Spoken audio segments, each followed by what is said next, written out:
Bu gün böyük Talış alimi və siyasətçisi Fəxrəddin Abbasovun Azərbaycanın xain rejimi tərəfindən öldürülməsindən 5 il keçir. Fəxrəddin Abbasov Talış tarixi üçün unikal bir adamdır. Çünki həm onun siyasi məqsədləri, həmçinin dili və mədəniyyəti barədə işlər görüb, kitablar yazıbdır və mənə görə onun ən böyük işi Talış milli öz kimliyini özünə qaytarmasıdır.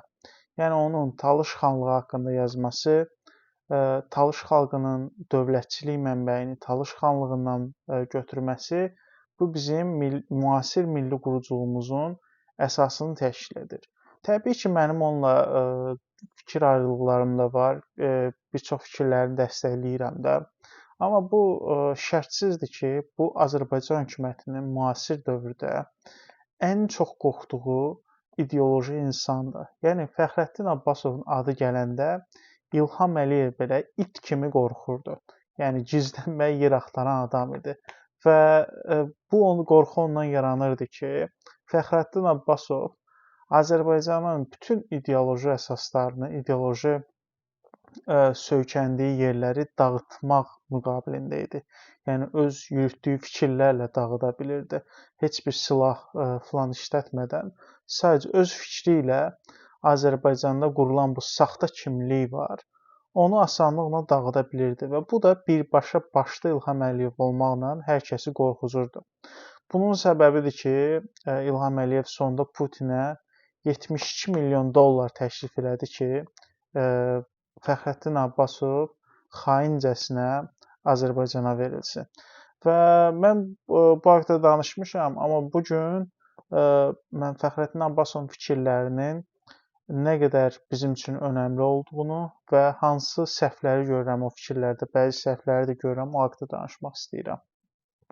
Abbasovun, yenə dediyim kimi, Talış xanlığını bizim milli əsasımız kimi görməsi və Səfəvilərdən bizim quruculuğumuzun başlayıb Talış xanlığında mütəşəkkil tapdığını deməsi bu böyük bir milli quruculuq layihəsi idi və bu haqqda kitab yazması. Çünki Azərbaycanda kitab yazılması, hər hansısa bir ideoloji hərəkat çox kəsaddır. Yəni türkçülərin özünə belə baxsaz, yazılan kitablar o deyil, yəni milli quruculuğun əsası deyil.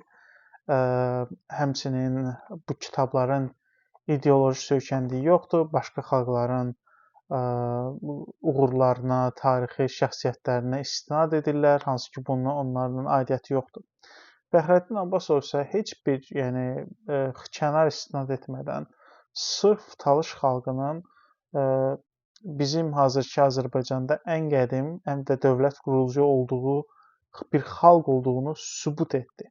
Yəni sübut etdi ki, Talışların 3-4 əsr əvvəl öz dövləti var idi və Talışlar millət olaraq formalaşmışdı. Hansı ki, Azərbaycan və indiki güya Azərbaycan türk olduğunu iddia edirlər. Digər türk dövlətlərinin hamısı ötən əsrdə, bir əsr əvvəl formalaşmağa başlayıb və bütün bunlar da Rusiyanın gücünə olub. Yəni onlar öz gücünə belə etməyibdi və bu Talışlar içərisində bir milli oyanış yaratdı. Və Talışlar başa düşdü ki, onların həqiqətən də zəngin tarixi var və bu tarix danılmazdır və onlar əslində bu regionda ən güclü millətlərdən biridir və Azərbaycanda ən güclü millətlərdən biridir. Bəs mən Fəxrəddin Abbasovun nəyi unutduğunu deyə bilərəm. Fəxrəddin Abbasovun unutduğu bir məsələ var ki, Talışlar həm də Azərbaycanın başlanğıcıdır. Yəni bu gün Azəri dediyimiz, Azərbaycan dediyimiz bütün terminologiya, bütün milli xəttlər Talışlardan başlayıbdır. Biz Səfəviləri qurmuşuq. Biz Babəklə birlikdə ərəblərə qarşı müqavimət göstərmişik.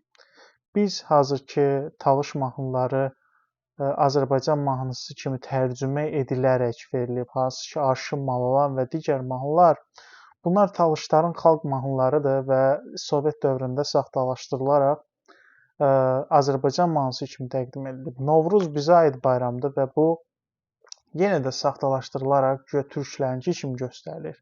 Azərbaycan sözünün Talış dilində bir neçə mənası var və ən əsas mənası da odur ki, odu qoruyan bir millət olmuşuq. Yəni bu zərdüştlükdən gələn bir ənənədən formalaşan bir addır və bizə verilən bu ad belə Talış adındadır.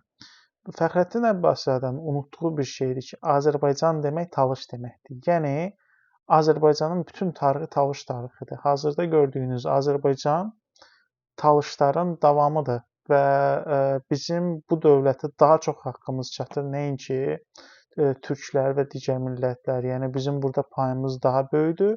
Mən demirəm biz Yerazlar kimi, Naxçıvanlar kimi hər yanı qəsb eləməliyik, xeyr. Amma bu dövlətin əsası bizə aiddir. Bu bizim milli irsimizdir və çox da Azərbaycan hökuməti hal-hazırda hər şeyi saxtalaşdırır. Nə bilim, güya bizə göstərməyə çalışır ki, biz burada gah deyirlər güya Hindistana aparıb çıxardırlar bizi, halbuki özləri başqa yerdən gəlib, gah bizi nə bilim Novruzu özlərinə aid edirlər, gah bu Səfəvləri özlərinə aid edirlər. Bunlar hamısı boş-boş söhbətlərdir. Bunlar bir gün tarixin zibilliyində qalacaq. Necə ki İlham Əliyev tarixin zibilliyidir. O özü ilə birlikdə bunları da özü ilə birlikdə götürəcək. Biz burada Roma imperiyasını görmüşük, Talışlardan söhbət edirəm. Biz bura Hun axınlarını görmüşük, biz bura Monqol axınlarını görmüşük və bütün bu axınlar gözümüzün qabağında məhv olubdur, gedibdir, tarixdən siliniblər. İndi Monqol kimliyi deyə bir şey qalmayıb, Hun kimliyi deyə bir şey qalmayıb, hamısı unudulub. Monqolistan bir dənə balaca iqruşka dövlətə dönübdür. Baxın, Roma imperiyası gəlib bura, Roma dağılıbdır. Yəni Rusiya imperiyası olubdur, Rusiya dağılıbdır, bizə qarşı mübarizə aparıbdır.